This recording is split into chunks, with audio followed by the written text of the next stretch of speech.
Number 7, 7 নম্বর হচ্ছে ঈমান ভেঙে যাওয়ার 7 নম্বর কারণ হচ্ছে ইসলামের কোনো বিধানকে অপছন্দ করা। কি করা? অপছন্দ করা। রব্বুল আলামিন পবিত্র কোরআনের মধ্যে তিনি বলছেন, ওয়াল্লাযীনা কাফারু ফাতাসাল্লাহুম ওয়া আযাল্লা আমালাহুম। কাফেরদের জন্য দুর্ভোগ, আফসোস। আর আমি প্রত্যেকটা কাফেরের আমল নামাকে ধ্বংস করে দিয়েছি এই কারণে, যালিকা বিআন্নাহুম কারিহু মা আনজালাল্লাহু ফাআহবাতা আমালাহুম। কেননা তারা আমার অসংখ্য বিধানগুলির মধ্য থেকে কয়েকটা বিধানকে তারা অপছন্দ করেছিল। প্রিয় ভাইয়েরা আমার, আল্লাহর সব বিধান আপনার কাছে ভালো লাগে, কিন্তু এই অসংখ্য বিধানগুলির মধ্য থেকে যদি কোনো একটা বিধানকে আপনি অপছন্দ করেন, আল্লাহ পাক বলেন আপনার ঈমান ভেঙে যাবে।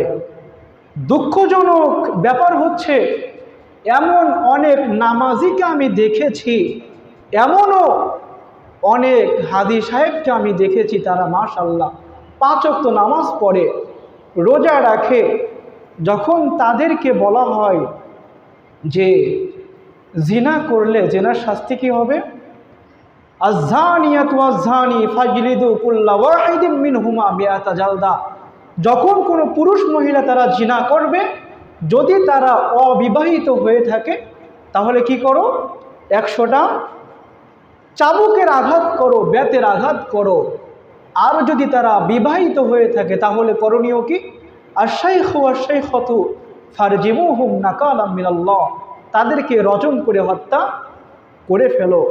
এমন অনেক নামাজিকে আমি দেখেছি, তারা বলে একজন মানুষ শয়তানের ধোঁকায় পড়ে সে একটু অন্যায় করেই ফেলেছে, এই জন্য তাকে হত্যা করতে হবে। এটা তো বর্বরতা। তার মানে আল্লাহর এই বিধানকে সে কি পছন্দ করলো নাকি অপছন্দ করলো?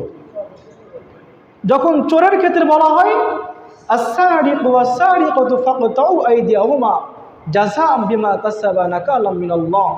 কোনো পুরুষ মহিলা যদি চুরি করে, আমি আল্লাহর বিধান হচ্ছে কি করতে হবে, হাত কেটে দিতে হবে। ওই হাজী সাহেব, ওই নামাজি বলে চুরি না হয় একটু সে করেই ফেলেছে শয়তানের ধোঁকায় পড়ে, এই জন্য কি তার হাত কেটে ফেলতে হবে? এটা তো নিঃসন্দেহে বর্বরতা। এই কথা বললে তার ঈমান থাকবে? থাকবে না। প্রিয় ভাইয়েরা, শীতের রজনীতে রব্বুল আলামিনের ঘোষণা হচ্ছে স্বামী স্ত্রী যখন তারা শারীরিক সম্পর্ক করবে, ফজরের নামাজ পড়ার পূর্বে গোসল করতে হবে।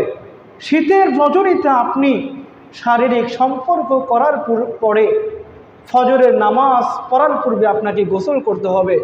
আপনি তখন বললেন, উফ, আল্লাহ পাক কেন যে এই বিধানটা দিল, এই শীতের রজনীতে গোসল করা কতটা কষ্ট, আল্লাহ পাক তো এই বিধানটা না দিলেও তিনি পারতেন। এই যে আপনি অপছন্দ করলেন, আপনার ঈমান কিন্তু শেষ। এই জন্য প্রিয় ভাইরা, রব্বুল আলামিনের প্রত্যেকটা বিধানকে ভালোবাসতে হবে। এখন কোনো একটা বিধান আপনি মানতে পারেন না, সেটা আপনার ব্যর্থতা, কিন্তু এই বিধানটার প্রতি বিরক্ত থাকা যাবে না, শ্রদ্ধা রাখতে হবে, তাহলে আপনি ঈমানদার থাকতে পারবেন।